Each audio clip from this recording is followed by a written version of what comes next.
साथियों नमस्कार। आज आज एंशियंट हिस्ट्री का एक अच्छा सा टॉपिक है जिससे एक प्रश्न परीक्षा में आपको अवश्य देखने को मिलेगा, पीसीएस की परीक्षा में भी और अन्य कोई भी परीक्षा हो। तो देखो, सबसे पहले ये आपके वो राजनीतिक संगठन हैं जो आज़ादी से पहले के हैं और काफ़ी पूर्व में हैं और बहुत बार पूछे भी जा चुके हैं, जैसे बंगाल में, मद्रास में और बम्बई में और देश के बाहर भी। तो सबसे पहले आपको थोड़ा थोड़ा एक एक करके अच्छे से समझना होगा कि कौन कौन से हैं। जैसे हमने बंगाल की ओर देखा, बंगाल के राजनीतिक संगठन में पहले जैसे कौन सा हुआ, लैंड होल्डर सोसाइटी। देखिए, लैंड होल्डर्स सोसाइटी 1838 में है। संस्थापक कौन थे? द्वारकानाथ टैगोर थे। ठीक है। दूसरा क्या है, बंगाल ब्रिटिश इंडिया सोसाइटी। ये कितना है? 1843 में जॉर्ज थॉमसन। इसके बाद ब्रिटिश इंडियन एसोसिएशन 1851 में, ये कौन है? राधाकांत देव। इसके बाद इंडिया लीग है जो 1875 में है। अगला है कलकत्ता स्टूडेंट्स एसोसिएशन, ये भी 1875 में है। तो देखिए, सबसे पहले हमें क्या करना है, सबसे हमें पहले ये ध्यान में रखना है कि भाई बंगाल के जो राजनीतिक संगठन हैं इनमें कौन कौन से हैं, जैसे और कब कब हुए हैं। जैसे 38 में हुआ, फिर 43 में हुआ, फिर 51 में हुआ, फिर दो आपके 75 में है। तो बस ऐसे याद करने की कोशिश करिए कि लैंड होल्डर सोसाइटी ये 1838। पहले आप यही सोचिए कि भाई ऐसे सोच लीजिए कि 38 में हुआ, 43 में हुआ, 51 में हुआ और दो 75 में हुए। इसके बाद में आप इनको सोचिए कि कौन कौन से हैं। पहले लैंड होल्डर सोसाइटी थी, दूसरा है बंगाल ब्रिटिश इंडियन एसोसिएशन और फिर है ब्रिटिश इंडियन एसोसिएशन। पहला है बंगाल ब्रिटिश, ये है बंगाल ब्रिटिश इंडियन सोसाइटी, फिर है ब्रिटिश इंडियन एसोसिएशन, थोड़ा बंगाल ब्रिटिश इंडिया सोसाइटी और फिर है ब्रिटिश इंडियन एसोसिएशन और तीसरा है चौथा इंडिया लीग और कलकत्ता स्टूडेंट्स एसोसिएशन। तो देखिए, अब ये तो मैं नहीं कह सकता कि अब आपने बस एकदम पढ़ा स्वामी विवेकानंद की तरह एकदम से याद हो जाएगा, लेकिन फिर भी आप कोशिश करेंगे तो देखिए, पहले मेरे साथ भी आप कोशिश करिए, एक दो तो ऐसे ही याद हो जाएंगे। लैंड होल्डर सोसाइटी कब की है? पहले तो पांचों के नाम दीजिए। Land holder society, Bengal British India society, British Indian association, India league और कौन सी है? Calcutta students association. अब इनके सन देख लीजिए। पहला लैंड होल्डर सोसाइटी 1838 की है, बंगाल ब्रिटिश इंडिया सोसाइटी ये कब की है? 1843 की है। और फिर तीसरी कौन सी थी? ब्रिटिश इंडियन एसोसिएशन 1851 का है, इंडिया लीग 1875 का है। और इसके बाद जो पांचवी थी कलकत्ता स्टूडेंट्स एसोसिएशन, ये भी 1875 की है। अब इनके संस्थापक देख लीजिए। पहला लैंड होल्डर सोसाइटी किसकी थी? द्वारकानाथ टैगोर की थी। ठीक है। दूसरा George Thomson, Bengal British India society, ये जॉर्ज थॉमसन की है। तीसरा आपका इंडियन एसोसिएशन है, ये राधाकांत देव की है। और इस इंडिया लीग ये शिशिर कुमार घोष की है और ये लास्ट की आनंद मोहन बोस की है। तो देखिए, पहला कौन सा है? लैंड होल्डर सोसाइटी 1838, इसके संस्थापक कौन है? द्वारकानाथ टैगोर। दूसरा बंगाल ब्रिटिश इंडिया सोसाइटी, इसकी कब की है? 1843 और इसमें संस्थापक कौन है? George Thomson. तीसरा कौन सा है? ब्रिटिश इंडियन एसोसिएशन, ये कब का है? 1851 और इसके संस्थापक कौन है? राधाकांत देव। इंडिया लीग 1875, कौन है इसके? शिशिर कुमार घोष। और इसके बाद है लास्ट कलकत्ता स्टूडेंट्स एसोसिएशन, ये भी 1875 की है और इसके संस्थापक कौन है? आनंद मोहन बोस। अब आते हैं बम्बई के राजनीतिक संगठन। देखिए, बम्बई के राजनीतिक संगठन याद करने के लिए आपको कुछ नहीं करना, सिंपल से तीन संगठन है। एक बॉम्बे एसोसिएशन, पूना सार्वजनिक सभा और बॉम्बे प्रेसिडेंसी एसोसिएशन। भाई बस वही एसोसिएशन है, उसमें केवल आपको प्रेसिडेंसी लगा देना है। अब देखिए, आपको ये याद रखना चाहिए कि भाई पहले में कब है? ये 52 में है, दूसरा 70 में है और तीसरा आपका कब है? ये 85 में है। ठीक है। इसी साल 85 में ये भी याद रखिएगा, भारतीय राष्ट्रीय कांग्रेस की भी स्थापना हुई थी। तो सबसे पहले आप क्या करेंगे? बॉम्बे एसोसिएशन 1852 में। ठीक है। दूसरी क्या थी? पूना सार्वजनिक सभा, ये कब की थी? 1870 की। और तीसरा कौन सी थी? ये बॉम्बे प्रेसिडेंसी एसोसिएशन, ये 1885 की। अब देखिए, इसके हम संस्थापक की ओर जाते हैं। संस्थापक कौन कौन थे?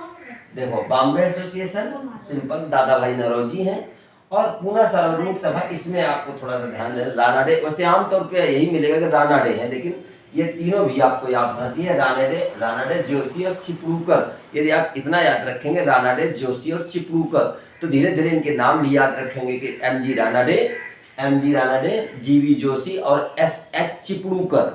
कौन कौन से हैं इसके, कौन कौन से हैं ये बॉम्बे एसोसिएशन, तो आपको याद हो चुका होगा 1852, कौन, दादा भाई नौरोजी। और दूसरा जो था पूना सार्वजनिक सभा, ये कब की है, 1870 की। तो एम जी रानाडे, मैंने क्या बताया कि हमेशा आपको एम जी रानाडे ही मिलेंगे, लेकिन ध्यान रखना इसके 3 संस्थापक हैं, एम जी रानाडे, जीवी जोशी और चिपळूणकर, एस एच चिपळूणकर। ठीक है, अब आता है आपका बॉम्बे प्रेसिडेंसी एसोसिएशन। ये कब हुआ था, ये 1885 में। इसमें देखिए बदरुद्दीन तैयबजी, केटी तैलंग, काशीनाथ त्र्यंबक और फिरोज शाह मेहता। तो आपको कैसे याद करना है, इसमें आपको तैयबजी, तैलंग, त्र्यंबक और मेहता, इतना तो, अरे सीधे आप टीएम याद रख लीजिए, बस याद हो जाएगा। बाकी तो आपको बाद में, तैयबजी, तैलंग और त्र्यंबक और उसके बाद मेहता, टीएम से आपको याद हो जाएगा। ठीक है ना, बाकी आपको पूरे पूरे नाम तो उसमें लिखे हुए हैं, इनको आप पढ़ेंगे बार बार। फिरोज शाह मेहता, जब आप मेहता कहेंगे तो अच्छा फिरोज शाह मेहता हो गया। अब जब आप तैलंग कहेंगे तो क्या हो जाएगा, केटी तैलंग हो गया। त्र्यंबक क्या हो तो काशीनाथ त्र्यंबक, और तैयबजी होगा तो बदरुद्दीन तैयबजी। अब हमारा आता है मद्रास की राजनीतिक संस्थाओं में केवल 2 हैं, मद्रास नेटिव एसोसिएशन और आपका मद्रास महाजन सभा। तो देखिए मद्रास नेटिव एसोसिएशन 1852 की है, और इसमें जीएल नरसू चेट्टी हैं, गुजलू लक्ष्मी नरसू चेट्टी। अब मद्रास महाजन सभा 1884 की, बहुत महत्वपूर्ण है, कई बार परीक्षा में पूछा जा चुका है। तो देखो इसको कैसे याद करेंगे, अय्यर आनंद और राघवाचारी है, सुब्रमण्यम अय्यर हो गया, और आनंद चार्लू हो गए, चार्लू नहीं है चार्लू, सॉरी, आनंद चार्लू है ये, आनंद चार्लू और एम बी राघवाचारी। तो मुझे लगता है ये भी याद हो गया होगा। ठीक है ना, कौन कौन से हैं, आनंद चार्लू और कौन सा है इसमें, मद्रास महाजन सुब्रमण्यम अय्यर, चार्लू और एम बी राघवाचारी हो गए। तो ये भी हो गया भाई, एक 1852 की है और एक ये 84 की है। अब आता है ये विदेशी राजनीतिक संघ, लंदन इंडिया कमेटी। अब देखिए 62 में बस हमेशा आपका फोकस होना चाहिए, पहले तो ये ध्यान दो कि वास्तव में ये तीनों संस्थाएं कौन कौन सी हैं, London India committee, London India society और East India association. London India committee 62 की है, लंदन इंडिया सोसाइटी 65 की है और ईस्ट इंडिया एसोसिएशन 66 की है। 62 में कौन से थे लंदन इंडिया कमेटी में, ये देखिए आपका पुरुषोत्तम मुदलियार है। ठीक है, याद रहेगा पुरुषोत्तम मुदलियार।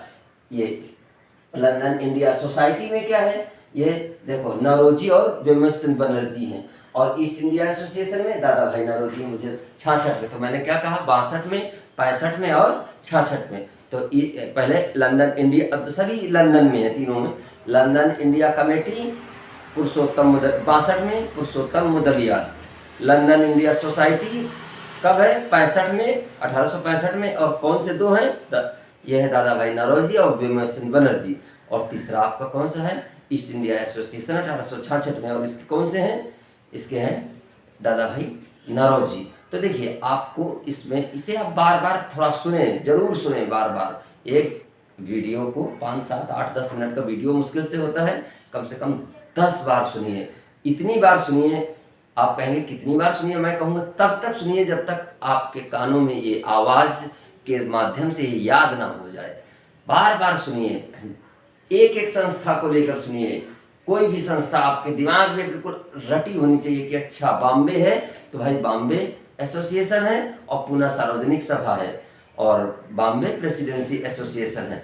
बॉम्बे एसोसिएशन की स्थापना कब हुई थी, समझ रहे हो, ये 52 में हुई थी। पूना सार्वजनिक कब हुई थी, 70 में हुई थी, और वो 85 में हुई थी। कौन कौन से सब याद हो जाएगा। तो एक एक करके आप बॉम्बे का देखिए, जैसे मद्रास में तो 2 ही है, मद्रास नेटिव एसोसिएशन और मद्रास महाजन सभा।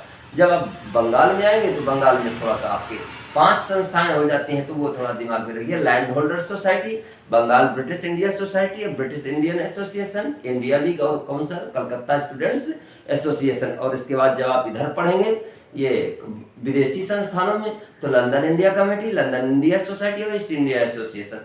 आप जब बार बार रिवीजन करेंगे तो ऑटोमेटिक आपको भी इसी तरीके से याद हो जाएगा। इसमें कुछ भी ऐसी चीज़ नहीं है, लेकिन परीक्षा में आपको ये इससे जो भी प्रश्न आएगा वो आपको सबसे आगे जरूर रख देगा। एक प्रश्न की अहमियत आप समझ सकते हैं।